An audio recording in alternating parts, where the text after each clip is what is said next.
Hello dear students, कैसे हैं बेटा आप लोग। बेटा आज हम लोग बात करेंगे इलेक्ट्रिसिटी के लेक्चर 5 की, जिसमें हम लोग बात करेंगे बेटा हीटिंग इफेक्ट ऑफ करंट।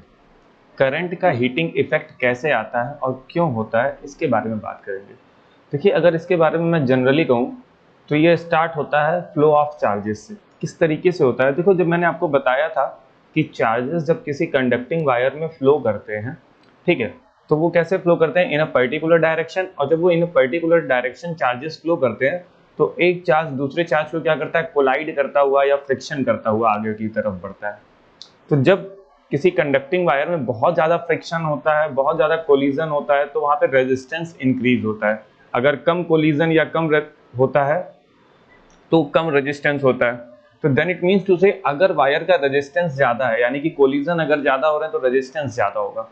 तो कोलिजन होने से क्या होता है, हीट एनर्जी प्रोड्यूस होती है। तो इसका मतलब ये हो गया कि अगर किसी वायर का रेजिस्टेंस ज़्यादा है तो वो हीट को प्रोड्यूस करता है। इसीलिए हर एक इलेक्ट्रिकल अप्लायंस क्या करता है, हीट को प्रोड्यूस करता है। जब उसमें करंट फ्लो होती है तो वो थोड़ी बहुत हीट को जरूर प्रोड्यूस करता है, क्योंकि कोई भी वायर रेजिस्टेंस लेस नहीं हो सकता, उसमें थोड़ा बहुत रेजिस्टेंस जरूर होता है। तो इसका मतलब जब किसी भी कंडक्टिंग वायर में बेटा इलेक्ट्रिसिटी या करंट फ्लो होगी तो उसमें हीटिंग इफेक्ट जरूर आएगा। और ये हीटिंग इफेक्ट आता कहाँ से, फ्लो ऑफ चार्ज से। तो उसी को हम लोग बोलते हैं हीटिंग इफेक्ट। ठीक है, तो थोड़ा सा समझिएगा क्या कह रहा है, ध्यान दीजिएगा। क्या रहा है, हीटिंग इफेक्ट ऑफ करंट कह रहा है when an electric current is passed through a high resistance wire like nichrome, the resistance wire become very hot. Sorry, यहाँ हूट हो गया, दैट इज हॉट। ठीक है बेटा, ये हॉट होगा, that is become very hot.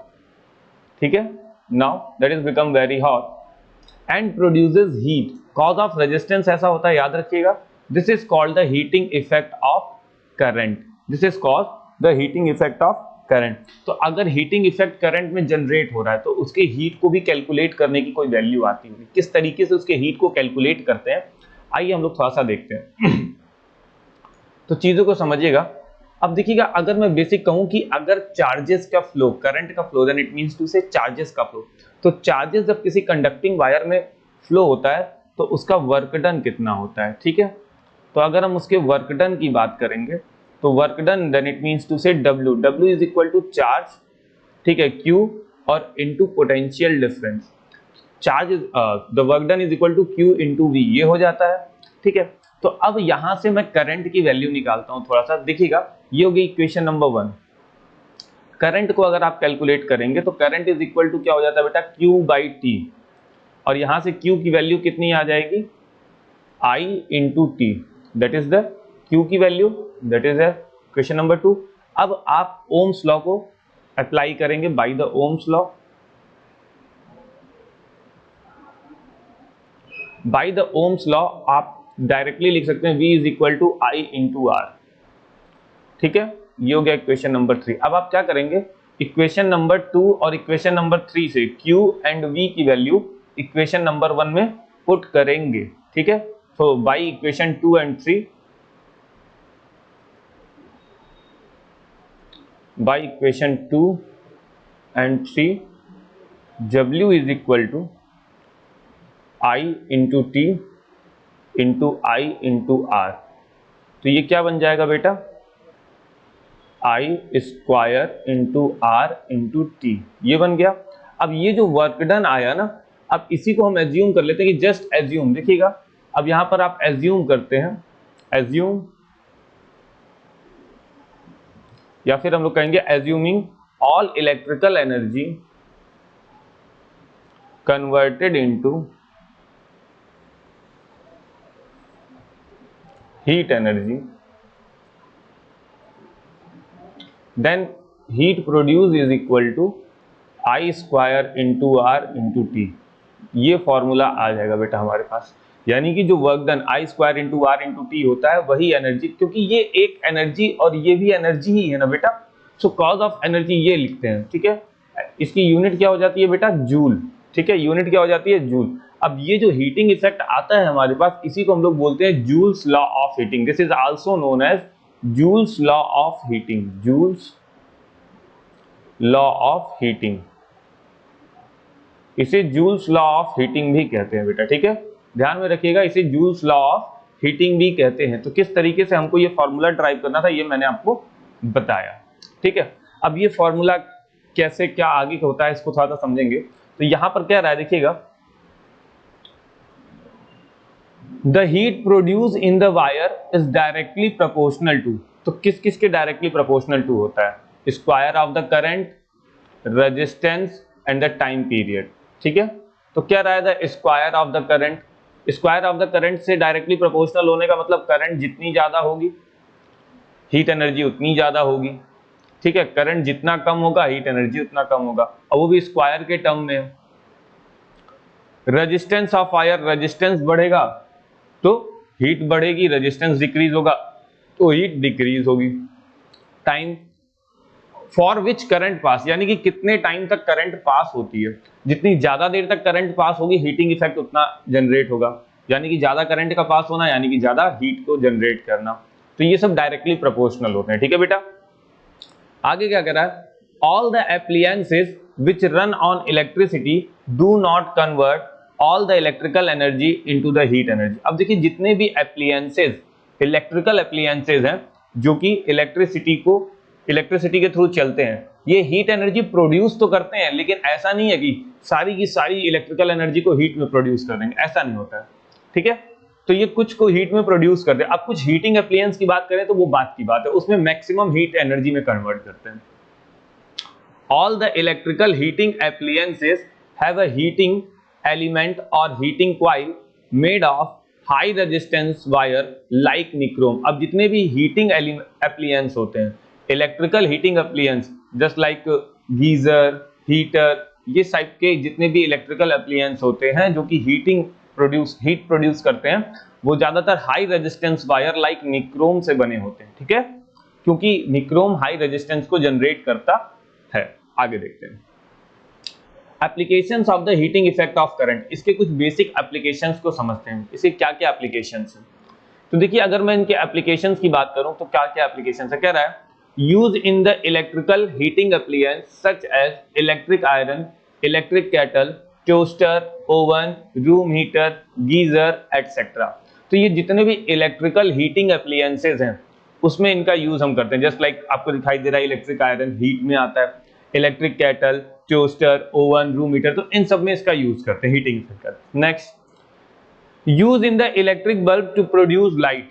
अब इलेक्ट्रिक बल्ब में लाइट को प्रोड्यूस करने में कैसे काम आता है, तो बेटा लाइट को प्रोड्यूस करने में ये इस तरीके से काम आता है, क्योंकि उसमें हम एक वायर लेते हैं that is called the tungsten wire. तो यहाँ क्या रहा है, tungsten metal is used for making the filament of bulb because it has a very high melting point 3380 degree Celsius, ठीक है। तो आपने बल्ब जब देखा होगा तो बल्ब में इस तरीके से देखा होगा कि ये इस तरीके से एक स्प्रिंग टाइप का होता है, ठीक है। तो ये स्प्रिंग जो होता है बेटा ये टंगस्टन का बना होता है। अब क्या होता है, करंट इधर से आती है इस वायर में जाएगी और ये इस टंगस्टन वायर से होकर इस वायर में आती है और फिर ये इधर चली जाती है। तो इस तरीके से सर्किट कंप्लीट होता है। और ये टंगस्टन वायर से जब करंट पास होती है तो ये हीट और लाइट एनर्जी को में कन्वर्ट होता है, यानी कि हीट और लाइट एनर्जी जनरेट करता है, ठीक है। साथ ही साथ इसके ऊपर एक ग्लास लगा देते हैं। ग्लास में क्या होता है, आर्गन जैसी गैसेस फिलअप होती हैं, ठीक है, जो कि इसकी यहाँ जो लाइट जनरेट हो रही है उसको ग्लो कर देती हैं, जिससे कि रोशनी यानी कि लाइट बहुत ज्यादा क्या होने लगती है, शाइन करने लगती है, ठीक है। आगे कह रहा है इसमें, the electric bulb is filled with the chemically unreactive gas like argon और नाइट्रोजन। अनरिएक्टिव होती हैं इसलिए इनको भर भी देते ताकि ये ग्लो करती हैं। अगर कोई रिएक्टिव गैस होती तो वो टंगस्टन से रिएक्ट करना स्टार्ट कर देती, ठीक है बेटा। दैट्स वाई हम लोग एक अनरिएक्टिव गैस को भरते हैं इसमें, ठीक है, ताकि इसमें रिएक्शन ना हो। आगे देखते हैं, कह रहा है in electrical fuse for protecting house hold wiring and electrical appliances. आपने देखा होगा फ्यूज होता है हमारे घरों में, तो फ्यूज क्यों लगता है, क्योंकि ताकि हमारी हाउस होल्ड वायरिंग जो है उसको प्रोटेक्ट किया जाता है। अब फ्यूज वर्क कैसे करता है, फ्यूज में जो वायर होता है ना बेटा उसका एक पर्टिकुलर एम्पियर फिक्स होता है, हर एक वायर एम्पियर के अकॉर्डिंग आता है। तो उसमें ये रहता है कि इतने अमाउंट ऑफ करंट को ये वायर झेल सकता है, यानी कि इतने अमाउंट ऑफ करंट इसमें से फ्लो हो सकती है। अगर उससे ज्यादा अमाउंट की करंट उस वायर से फ्लो होती है तो वो वायर क्या हो जाएगा, ज्यादा हीट करेगा और मेल्ट होके ब्रेक हो जाएगा। और जब सर्किट ब्रेक हो गया तो करंट का फ्लो क्या हो जाएगा बेटा, बंद हो जाएगा। तो इससे हमारी हाउस वायरिंग क्या हो जाती है, सेफ। तो फ्यूज का यूज हम ऐसे करते हैं, फ्यूज में वायर लगे होते हैं पर्टिकुलरली, तो वो वायर का एक हीटिंग क्या होता है, उस वायर की एक हीटिंग कैपेसिटी होती है कि वो उतनी हीट को क्या कर सकता है, सर्वाइव कर सकता है। जब उससे ज्यादा हीट जनरेट होने लगती है तो वो वायर मेल्ट होकर ब्रेक हो जाता है, जिससे सर्किट ब्रेक हो जाती है। ठीक है, तो हमेशा याद रखिएगा। तो यहाँ पे हीटिंग इफेक्ट का यूज करते हैं फ्यूज में। ठीक है, तो हमारा फ्यूज जनरली इस तरीके का होता है, देखिएगा। वैसे बहुत सारे टाइप के हमारे फ्यूज होते हैं। तो अभी जैसे मान लीजिए एक फ्यूज मैं ये बनाता हूँ, सॉरी,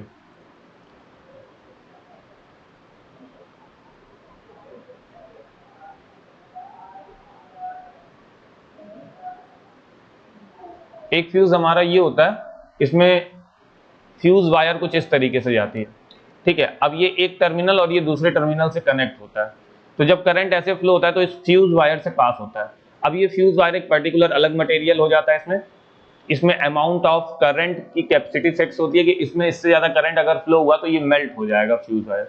ये वायर भले मेल्ट ना हो, लेकिन फ्यूज के अंदर का वायर जल्दी मेल्ट हो जाएगा अगर एक्सेस करंट उसमें फ्लो हो रही है तो, या बहुत ज्यादा लंबे टाइम तक फ्लो हो रही है तो ये वायर क्या हो जाएगा बेटा, ब्रेक होके टूट जाएगा। जब ये वायर टूट जाएगा बीच में से तो करंट का फ्लो बंद हो जाएगा। ठीक है, तो इससे हमारा हाउस होल्ड वायरिंग क्या रहती है, सेफ रहती है। ठीक है, हमारे इलेक्ट्रिकल एप्लायंसेस खराब नहीं होते। समझ में आया?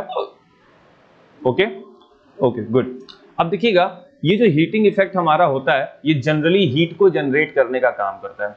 अगर ये हीटिंग इफेक्ट है और हीट को जनरेट करने का काम करता है तो इसको हम कैलकुलेट कैसे करते हैं, इसके लिए हम लोगों ने फॉर्मूला देखा था, heat produced by current is equal to I square into R into T, यानी कि अमाउंट ऑफ करंट का स्क्वायर, उसके बाद resistance of wire into time, जितने देर तक करंट उसमें फ्लो हो रही है।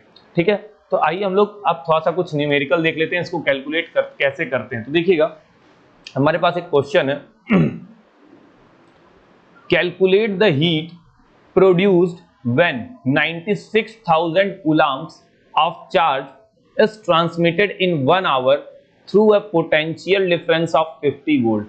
तो 50 वोल्ट के पोटेंशियल डिफरेंस से 96,000 कूलाम्ब ऑफ चार्ज ट्रांसमिट होते हैं 1 आवर में, तो कितना हीट एनर्जी प्रोड्यूस होगी।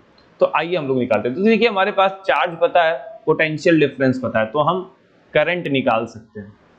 ठीक है, तो सबसे पहले अगर हम करंट को निकालने की कोशिश करेंगे, I इज इक्वल टू क्या हो जाता है बेटा, Q बाई टी। Q का मतलब 96,000 और टाइम का मतलब 1 आवर, इसको सेकंड में लिखेंगे तो 60 इंटू 60 कर लेंगे, 1010, ये इससे कैंसल आउट हो गया।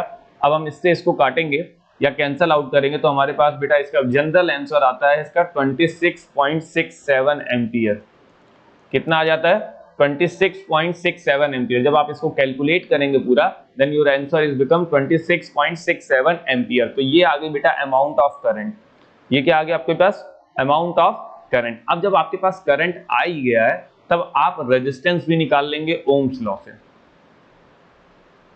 ठीक है, बाय ओम्स लॉ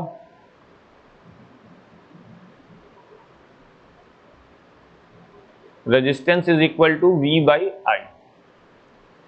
ठीक है, तो रेजिस्टेंस पोटेंशियल डिफरेंस आपको दिया है 50 और I कितना दे दिया 26.67। और जब आप इसको कैलकुलेट करेंगे बेटा, then it's become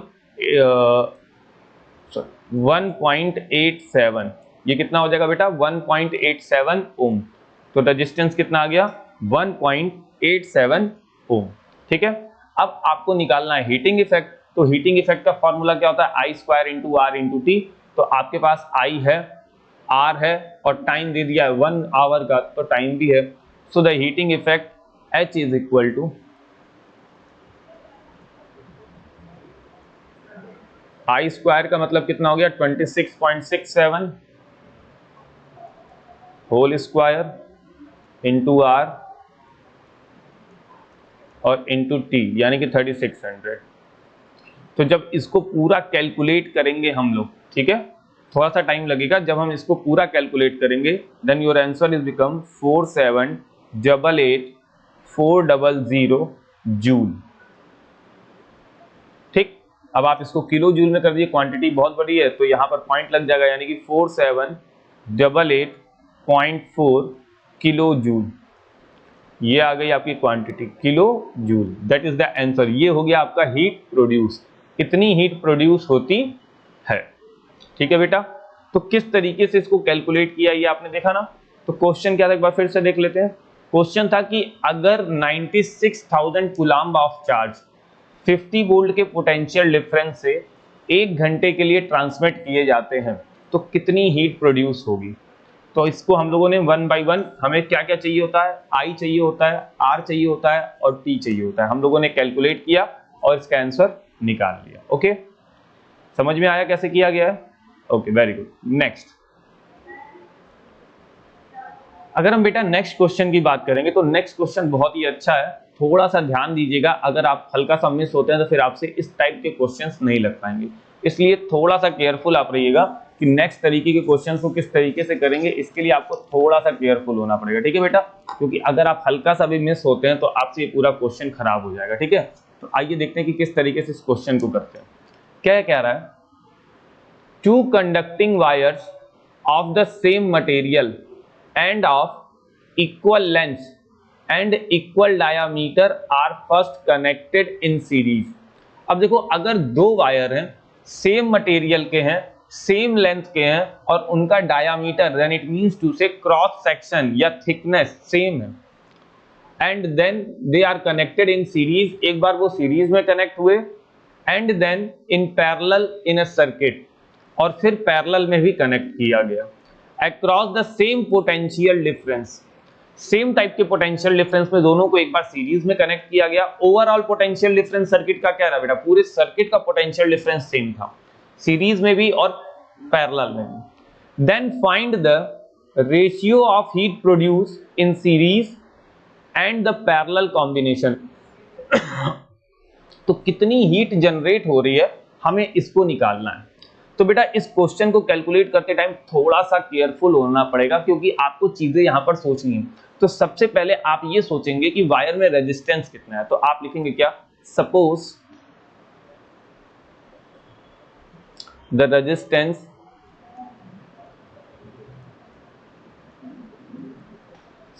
the resistance each of one wire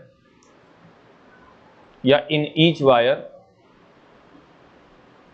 each of wire is equal to x। तो मान लिया कि वायर में रेजिस्टेंस x है। अब चूंकि सेम लेंथ का है, सेम क्रॉस सेक्शन है, सेम मटेरियल है, तो उनका रेजिस्टेंस x होगा। तो सबसे पहली condition, if they are combined in series, ठीक है, व्हेन दे कंबाइंड सीरीज,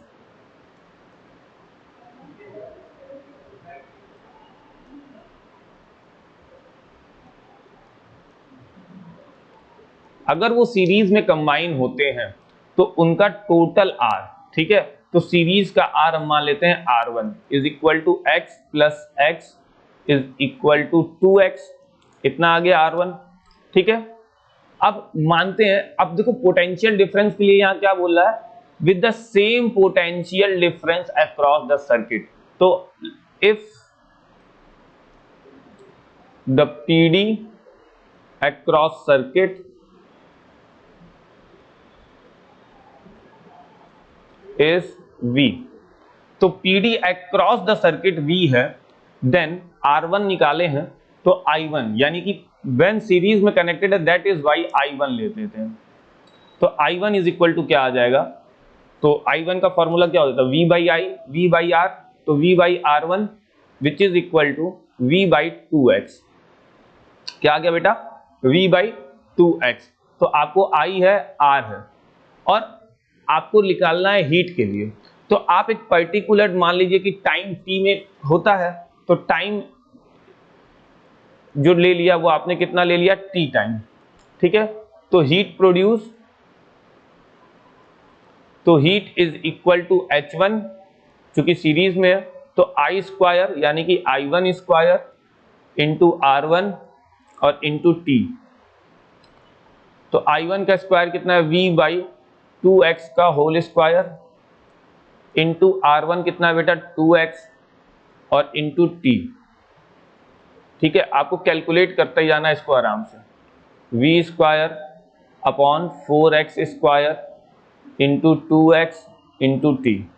देखिए 2 1 जा 2, 2 2 जा 4, x से x कटा और यहाँ x कट गया, ठीक है। तो कितना आ गया v square T upon 2x, ये आ गया। इसको मान लिया इक्वेशन नंबर 1, तो h1 इतना आया, ठीक है। तो ये तो था जब आपने सीरीज में कंबाइन किया था, ठीक है। अब when they are combined in parallel, दूसरा when they combine parallelly, जब पैरेलली कंबाइन करते हैं तो उनका रेजिस्टेंस, अब पैरेलल को कैसे जो ऐड करते हैं बेटा, 1/r2 is equal to 1/x plus 1/x, LCM कितना आ गया x, ऊपर कितना आ गया 2। तो अब इसका रेसिप्रोकल करेंगे, then R2 is equal to कितना आ जाएगा बेटा x/2, that is the R2 आ गया x/2। तो इफ, फिर से वो ले लेते हैं, let if PD across the circuit same है इज V, तो यहां पर I2 निकालेंगे, I2 इज इक्वल टू क्या हो जाएगा बेटा, अब देखिए करंट का फॉर्मूला क्या हो जाता है, करंट के लिए क्या निकालते हैं V/R, तो यहां R2, तो V और R2 की वैल्यू कितनी है x/2, तो ये 2 चला जाएगा ऊपर, तो ये हो जाएगा V2/x, ये आ गया I की वैल्यू। अब टाइम आपको मालूम ही है t लेना है, ठीक है। तो हीटिंग इफेक्ट यानी कि H2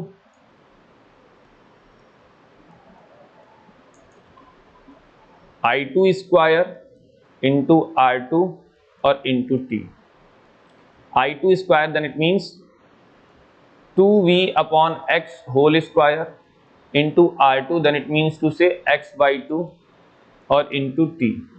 अब आप जब इसको सॉल्व करेंगे तो देखिएगा कितना आता है, 4V square by x square into x/2 और इंटू T। इस x से इस x कटा, एक x बचा, इस 2 से ये 4 कटा, एक 2 बच गया, तो क्या बच गया बेटा 2V square into T upon x, क्या बच गया 2V square into T upon x, ये आ गया था H2, ये हो गया इक्वेशन नंबर 2। अब आपको क्या करना है, अब यहां पर क्या कह रहा है, ध्यान दीजिएगा, यहां पर कह रहा है फाइंड द रेशियो ना, सीरीज और पैरेलल का रेशियो। तो आप क्या करेंगे, इक्वेशन 1 से इक्वेशन 2 को डिवाइड कर देंगे, divide equation 1/2, equation 1 divide equation 2, ठीक है, डिवाइड करना है।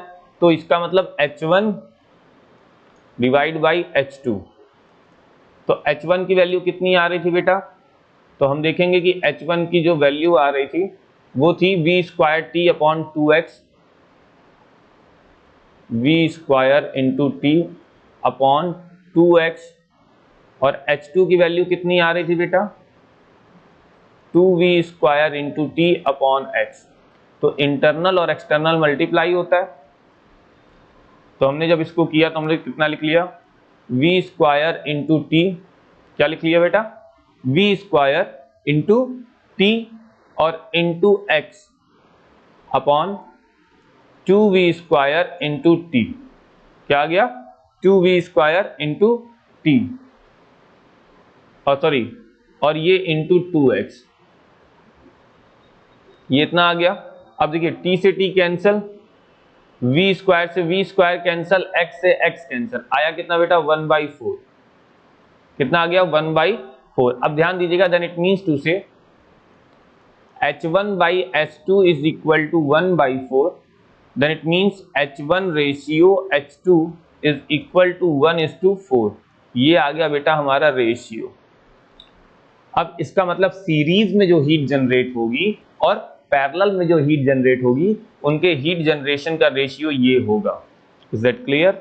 तो आप इस क्वेश्चन को बहुत ही केयरफुली करेंगे, ये क्वेश्चन बहुत अच्छा है। एक बार फिर से देखेंगे इस क्वेश्चन को कैसे किया गया है स्टेप वाइज।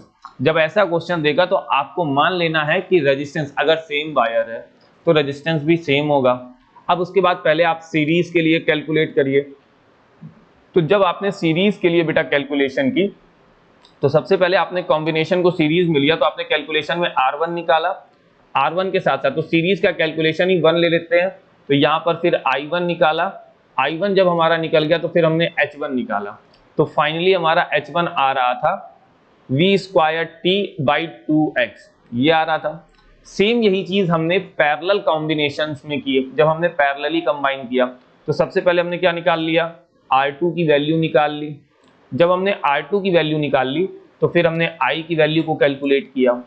जब हमने I निकाल लिया, R निकाल लिया, टाइम तो सेम था, तो फिर हमने फाइनली H2 की वैल्यू निकाली। H2 की वैल्यू कितनी आ रही थी बेटा, ये आ रही थी।